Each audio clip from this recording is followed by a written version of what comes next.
இந்த போலீஸ் தான் எங்க கிட்ட சொல்லி நீங்க வாங்க உங்களை பிரைம் மினிஸ்டர் கொண்டு காமிக்கிறேன் வாங்க நீங்க கூட்டி வந்து உட்கார வச்சாங்க. 12 நாட்களாக அவர்கள் எங்களை பிரதம மந்திரிகளும் கூட்டி போகவில்லை. எங்களை ஏமாற்றுகிறார்கள் போலீஸ். தமிழ்ல சொல்லுங்க நீங்க. எங்களை ஏமாத்திட்டாங்க. தங்கி வர வழியே இல்ல. இந்த இளைஞர்கள் என்ன சொல்றாங்க, 12 நாளா இங்க தங்கி இருக்கல, என்ன பிரயோஜனம் அதனால? நம்ம இல்ல தற்கொலை பண்ற மேலே செத்து போறேன்னு சொல்றாங்க எல்லாருமே. அதான் பிரச்சனையே இன்னைக்கு. ஆனா போலீஸ் எங்களை அரெஸ்ட் பண்ண பண்ணிக்கங்க, போட்டுருக்காங்க, எங்க வேணாலும் பண்ணிக்கன்னு சொல்லிட்டோம். அமைதியான முறையில் போராட்டம்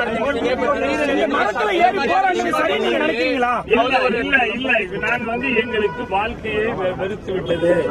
12 நாட்களாக டெல்லியிலே இந்த பனியிலும் வெயிலும் கடந்தோம். நாங்க எங்களுக்கு ஏன்னு கூட கண்டுக்க மாட்டேங்கிறாங்க. வாங்க உங்களை பிரதம மந்திரி கூட்டி போறேன்னு போலீஸ் ஏமாத்தி தான் கூட்டிட்டு வராங்க. இங்க விட்டுட்டு போயிடுறாங்க. அதான் பிரச்சனைக்கே காரணம். இல்லாட்டி பிரச்சனையே வந்திருக்காது. அவங்க கூட்டி போனா பிரச்சனையே வந்திருக்காது. Like that we are here for இன்னொன்னு நீங்க இவ்வளவு நாளா போராடிட்டு இருக்கீங்க. எல்லாரும் போய் பார்த்தாச்சு. இதுக்கு மேல நீங்க இவ்வளவு தற்கொலை முயற்சிங்கிறது உங்க போராட்டத்தை இல்ல பிரதம மந்திரியை பார்க்கல. நாங்க பிரதம மந்திரியை நாங்க இதுவரை பார்க்கவே இல்லை.